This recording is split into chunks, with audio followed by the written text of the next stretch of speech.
Chapter 39 of Incidents in the Life of a Slave Girl by Harriet Jacobs, narrated by Greducator. The Confession.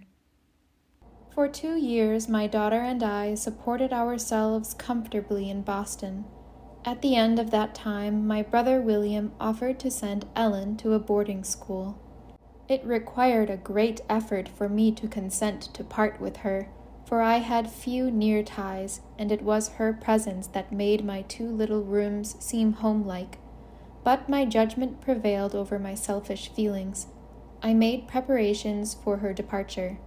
During the 2 years we had lived together, I had often resolved to tell her something about her father, but I had never been able to muster sufficient courage.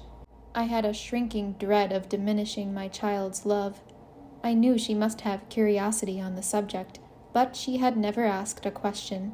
She was always very careful not to say anything to remind me of my troubles.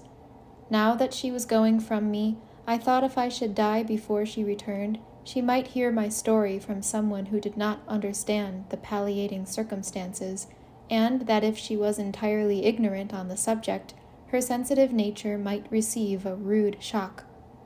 When we retired for the night, she said, "Mother, it is very hard to leave you alone. I am almost sorry I am going, though I do want to improve myself. But you will write to me often, won't you, Mother?" I did not throw my arms round her. I did not answer her.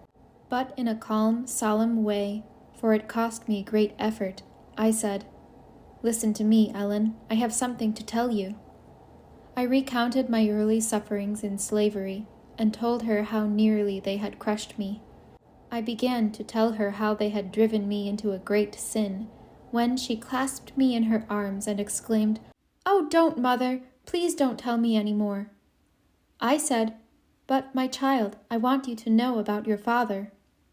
"I know all about it, Mother," she replied. "I am nothing to my father, and he is nothing to me. All my love is for you. I was with him 5 months in Washington, and he never cared for me. He never spoke to me as he did to his little Fanny.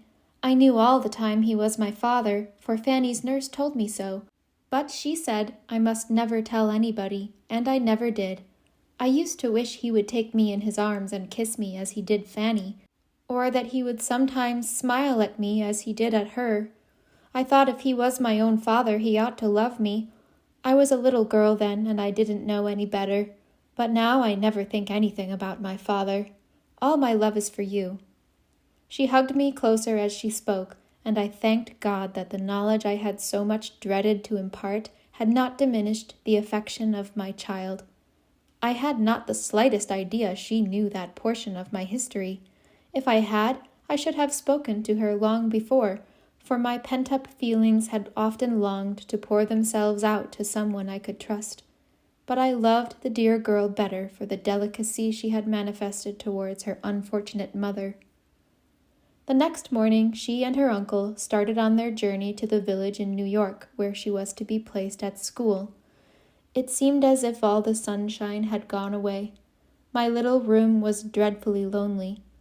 I was thankful when a message came from a lady, accustomed to employ me, requesting me to come and sew in her family for several weeks. On my return, I found a letter from Brother William. He thought of opening an anti-slavery reading room in Rochester, and combining it with the sale of some books and stationery, and he wanted me to unite with him. We tried it, but it was not successful. We found warm anti-slavery friends there, but the feeling was not general enough to support such an establishment. I passed nearly a year in the family of Isaac and Amy Post, practical believers in the Christian doctrine of human brotherhood. They measured a man's worth by his character, not by his complexion.